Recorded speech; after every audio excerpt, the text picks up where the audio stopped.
नमस्कार स्टूडेंट्स, मैं गावित देवेंद्र और आप सभी का स्वागत है मैथ्स बाय गावित देवेंद्र के अंदर। तो आज हम पढ़ेंगे अनुपात और समानुपात यानी कि रेशियो एंड प्रोपोर्शन। उसमें फर्स्ट क्वेश्चन ऐसा है कि ए और बी की मासिक आय का यानी कि मंथली इनकम का अनुपात रेशियो 3:5 है और उनकी बचत यानी सेविंग्स का अनुपात रेशियो 2:3 है। यदि बी की आय, बी का इनकम ए की बचत के यानी कि सेविंग्स ऑफ ए के 3 गुना के बराबर है, 3 टाइम्स के इक्वल है, तो ध्यान ए और बी के व्यय का यानी कि कॉस्ट का यानी कि एक्सपेंडिचर का अनुपात रेशियो ज्ञात कीजिए, फाइंड कीजिए। देखो यहाँ पर हियर सबसे पहले देखो यहाँ पर हमारे पास दो कैरेक्टर है, पहला ए दूसरा बी, पहला ए दूसरा बी।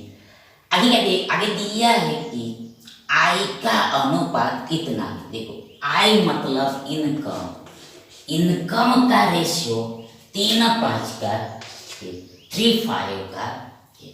आगे बोला है उनकी बचत का रेशियो कितना है, बचत मतलब सेविंग, सेविंग का रेशियो 2:3 का है, 2:3 है, 2:3 है, 2:3 है। अब आगे क्या दिया है, अब आगे दिया है कि बी की आय, बी की आय मतलब इनकम ऑफ बी। देखो बी की आय मतलब इनकम ऑफ बी एक ही बचत के यानी सेविंग्स ऑफ ए के 3 गुना के बराबर मतलब 3 टाइम्स के इक्वल है, 3 से मल्टीप्लाई कर। देखो ऐसा दिया है, फिर से एक बार बी की आय यानी income of B equal to A की बचत के यानी कि सेविंग ऑफ ए के, देखो 3 गुना 3 टाइम्स के इक्वल मतलब 3 गुना 3 से मल्टीप्लाई करना है, 3 से गुना करना है, इक्वल होता है, ऐसा दिया है। तो यहाँ से हमें क्या मिलेगा, देखो यहाँ पर आगे बराबर इक्वल। देखो saving of A, saving of A की बचत कितनी, देखो ए की बचत, देखो एस मतलब सेविंग, ए की बचत, ए की सेविंग ये 2 है, तो यहाँ पर हमने 2 रख दिया और ये गुणा का गुणा 3 का 3 दूनी 6 हो गया। मतलब इनकम ऑफ बी, बी की आय कितनी मिली, बी की आय हमें से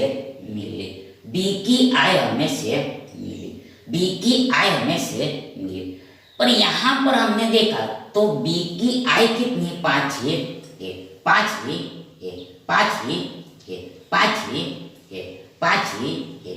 मतलब सेम बनाना पड़ेगा, इक्वल बनाना पड़ेगा, मतलब ये 5 को हमें से बनाना पड़ेगा, कैसे बने तो देखो उसके लिए देखो यहाँ पर ये 5 को 1.2 से मल्टीप्लाई करना पड़ेगा, ये 5 को 1.2 से मल्टीप्लाई करना पड़ेगा, देन ये 5 गुना 1.2 से होता है 6 होता है। अब ये 1.2 कैसे आएगा वो मालूम कैसे चले, देखो उसके लिए 6 में ये 5 से भाग देना है, 6 को ये 5 से डिवाइड करते हैं, ये 1.2 मिलता है, मतलब इसको 1.2 से मल्टीप्लाई देन ये इक्वल बने, ये भी से होगा, ये भी से हो जाएगा। अब इधर हमने 1.2 का मल्टीप्लाई किया तो इसमें भी 1.2 का मल्टीप्लाई करना पड़ेगा, इधर एक ही इनकम में भी 1.2 से गुणा करना पड़ेगा, दोनों ही टर्म में गुणा करना पड़ेगा, तभी ये बैलेंस रहेगा। तो पहले इतना काम करना, ये अब ये चेंज हो जाएगा, मतलब देखो ये 12 के 36 यानी कि ये 3.6 हो जाएगा। देखो ए का इनकम 3.6 हो गया और ये बी का इनकम ये कितना है 6 है और ये एज इट रहेगा, ये 2-3 एज इट इज रहेगा, ये सेविंग्स 2-3 एज इट इज रहेगा। अब आगे हमें निकालना क्या है, देखो हमें निकालना है ए और बी के व्यय का अनुपात यानी एक्सपेंडिचर का रेशियो। तो अब देखो एक्सपेंडिचर यानी कि कॉस्ट यानी खर्चा मिलता कैसे, एक्सपेंडिचर मिलता कैसे। देखो ये व्यय कैसे मिला, देखो सीधा बात है, व्यय निकालने के लिए आय में से बचत को माइनस करना होता है, इनकम में से सेविंग को माइनस करना होता है। तो यहाँ पर 3.6 में से 2 गया तो हमारे पास बचेगा 1.6। रेशियो अनुपात, रेशियो देखो ये सब कुछ रेशियो में है तो यहाँ बीच में रेशियो आएगा। 6-3 होते हैं तो हमें ये रेशियो मिला है। एक्सपेंडिचर यानी व्यय का रेशियो हमें इतना मिला है, 1.6 रेशियो 3 मिला है। पर देखो ये दशमलव में ऐसा कुछ आंसर तो हमें दिख नहीं रहा है, मतलब यहाँ पर हमें दशमलव को हटाना पड़ेगा। तो पहले देखो ये 1.6 मतलब 16/10 होता है, 16/10 होता है। और ये रेशियो का रेशियो और ये 3 का 3। अब ये 10 को हमें हटाना है तो सीधा सा बात देखो, दोनों तरफ हमने 10 का गुना किया है, दोनों टर्म्स में 10 से मल्टीप्लाई किया है। देंगे तो 10 गया तो इधर बचा 16 रेशियो, इधर बचा हमारे पास 10 या 30, तो हमें 16:30 मिला। पर इसको लेकिन हम छोटा भी कर सकते, इसको हम और स्मॉल बना सकते। मतलब देखो ये देखो देखो देखो देखो देखो देखो ये 8 दूनी 16 होता है, आगे देखो ये 15 दूनी 30 होता है, 8 दूनी 16 होता है, 15 दूनी 30 होता है। ध्यान ये दोनों तरफ 2 चला गया, मतलब 2 को हम उड़ा सकते हैं। तो हमें क्या मिला, 8 इधर 8 मिला और इधर 15 मिला। अब ये 15 और 8 में से कुछ भी कटेगा नहीं, मतलब ये स्मॉलेस्ट वैल्यू है। यानी कि देखो ए और बी के व्यय का एक्सपेंडिचर का अनुपात रेशियो 8 और 15 का, ये 8 और 15 का 8:15, 8:15, यानी विकल्प बी हमारा सही विकल्प है।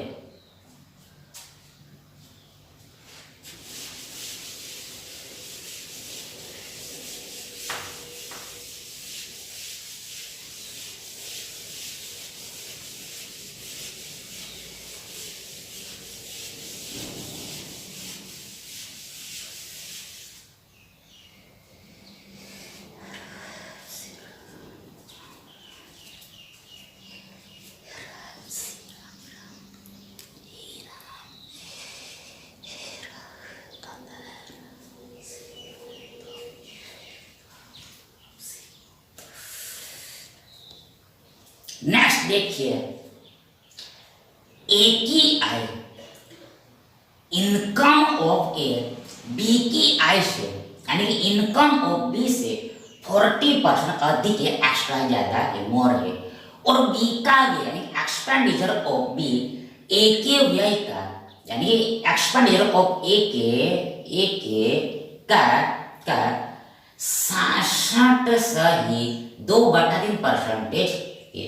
यदि ए का व्यय बी की आय के 1.25 गुना के बराबर इक्वल है तो ए और बी के बचत का अनुपात क्या है, सेविंग्स का हमें रेशियो निकालना है। देखो यहाँ पर हियर, पहले देखो यहाँ पर हियर देखो हमारे पास 2 कैरेक्टर है, पहला ए है दूसरा बी है, फर्स्ट ए है सेकंड बी है। अब यहाँ पर बोला है कि देखो कहा है कि ए की आय बी की आय से 40% अधिक या एक्स्ट्रा है। तो पहले यहाँ पर हमें 40% का वैल्यू निकालना पड़ेगा, 40% का हमें वैल्यू निकालना पड़ेगा। तो पहले देखो ये 40 का 40, 40 का 40, और ये परसेंटेज का मतलब बट्टा में 100 होता है, भाग में 100 होता है, मतलब परसेंटेज मतलब 1/100 होता है, 1/100 होता है। 40% मतलब 40/100 हो गया, 40/100 हो गया। अब ये शून्य शून्य गया, 4 मतलब 2 दूनी 4, 10 मतलब 5 दूनी 10, यानी कि हमें क्या मिला, हमें देखो यहाँ पर देखो ये 2 कैंसिल हो जाएगा, हमें 2/5 मिला, 2/5 मिला। अब फिर से वापस तो ध्यान से पढ़ देखो, ए की आय बी की आय से, देखो बी की आय से 40% अधिक है, मतलब 2 अधिक है, 2 एक्स्ट्रा। फिर से एक बार, फिर से एक बार, ए की आय बी की आय से 40% अधिक है, मतलब 2 अधिक है, 2 मोर है। मतलब देखो बी की आय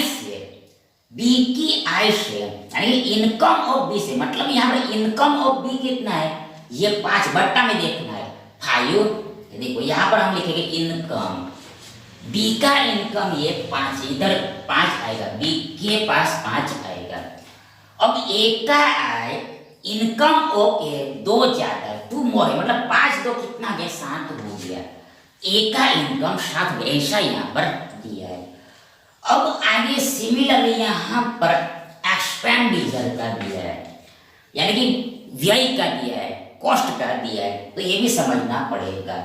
देखो देखो पहले इसका वैल्यू निकालना पड़ेगा। देखो ये 66 2/3%, तो पहले को ये 66 या देखो 66 या 198 होता है, और 198 और 2 200 यानी 200/3 होता है। देखो ये 200/3 है। देखो देखो देखो देखो देखो ये 66 गुना 3 198 और 2 200 हो गया, और बट्टा में 3/3, मतलब ये 66 से 2/3 200/3 है। अब ये वापस परसेंटेज का मतलब बट्टा में से होता है, भाग में से होता है, मतलब ये 100 गुना 3 300 हो गया, 100 गुना 3 300 हो गया, यानी 200/300 है। अब ये डबल जीरो ऊपर नीचे गया तो हमें मिला 2/3 मिला, यानी कि इस पूरे का वैल्यू कितना है 2/3 है। ये जो परसेंटेज दिया है उसका भिन्न में वैल्यू 2/3 है, 2/3 है। अब वापस इसको पढ़ो। देखो यहाँ पर दिया है कि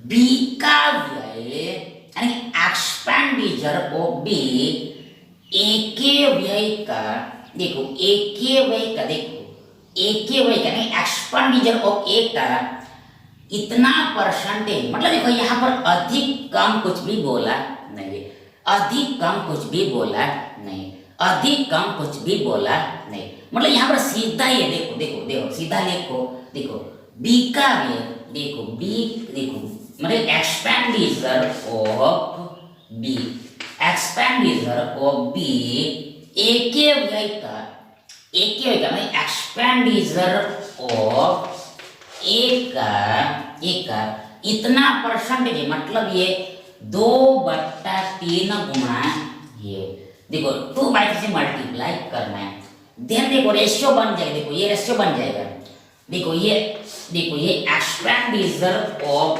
ए बट्टे में आ गया, देखो ये बट्टे में इधर आ गया, एक्सपेंडिचर ऑफ ए बट्टे में आ गया, तो इधर क्या मिला 2/3, मतलब यहाँ से रेशियो मिल गया। देखो एक्सपेंडिचर ऑफ बी यानी बी का व्यय कितना है 2 है, देखो बी का व्यय 2 है, और एक्सपेंडिचर ऑफ ए यानी ए का व्यय देखो कितना है, नीचे देखना 3 है 3, इसमें कुछ जोड़ना घटाना, ये सीधा डायरेक्ट ही दिया है, तो हमें ऐसा मिला। अब आगे सिमिलरली क्या बोला है वो देखना है।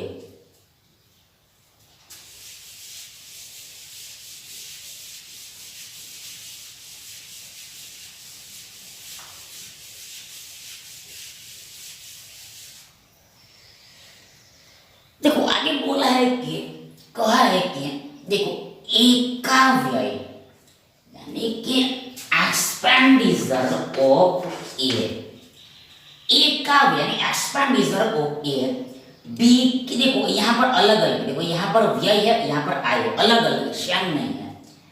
ए का व्यय एक्सपेंडिचर ऑफ ए, बी की आय के मतलब इनकम ऑफ बी के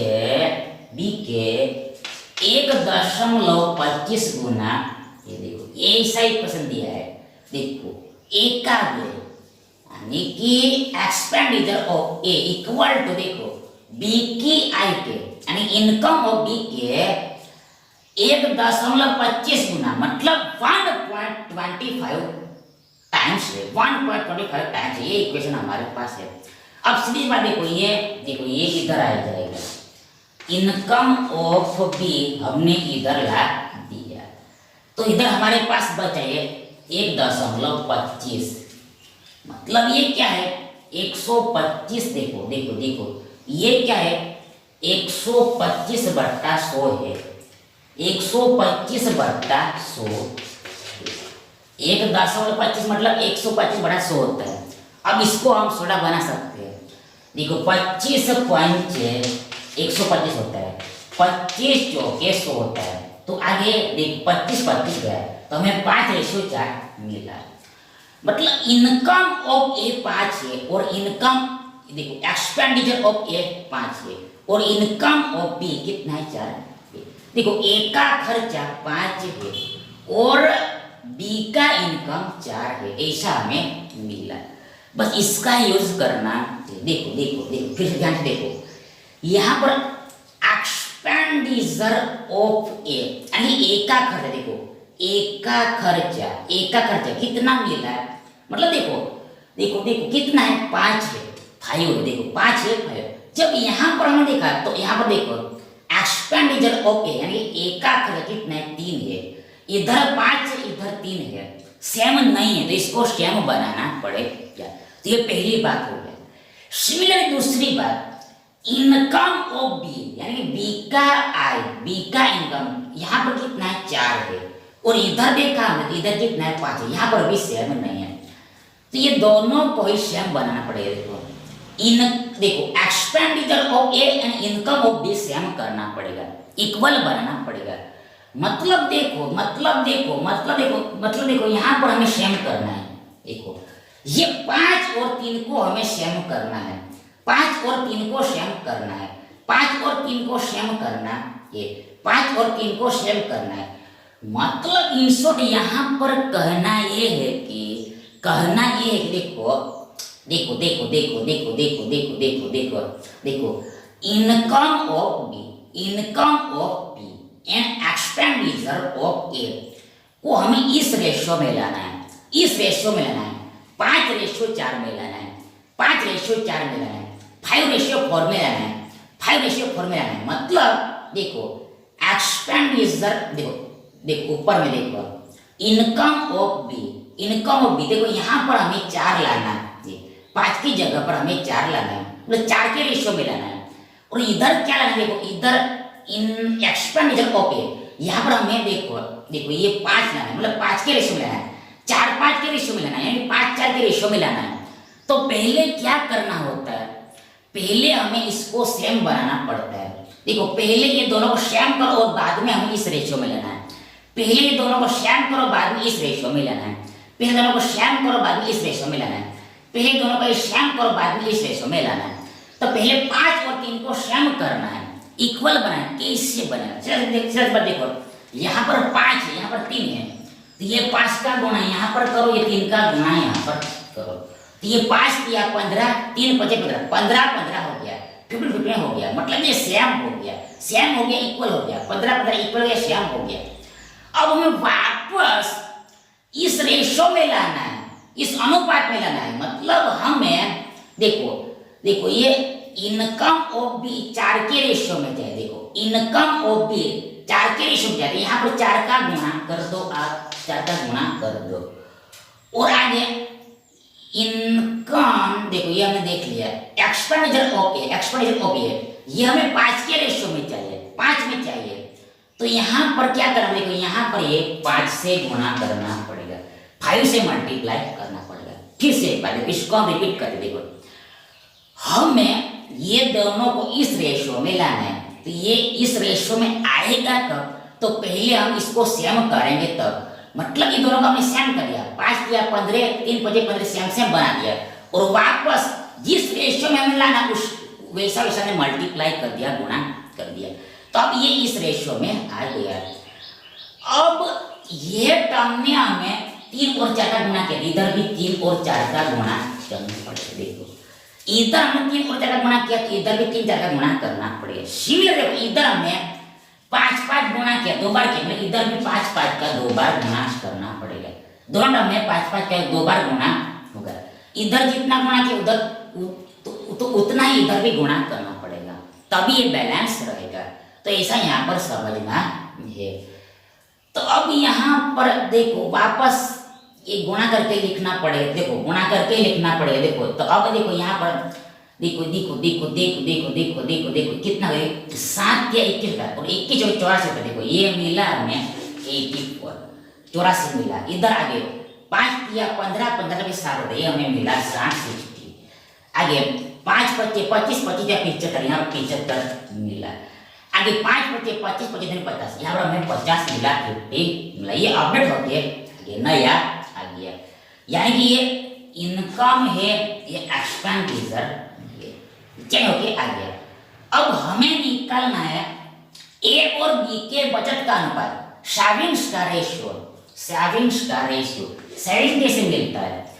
तो इनकम में से एक्सपेंडिचर को माइनस करो, यानी कि आय में से आप व्यय को बाद करो, माइनस करो, घटा वो। देन यहां पर हियर 84 में से 75 गया, हमें मिला 9। रेशियो, बीच में रेशियो होता है, देखो हमने लिखा नहीं पर यहाँ बीच में रेशियो है, अनुपात।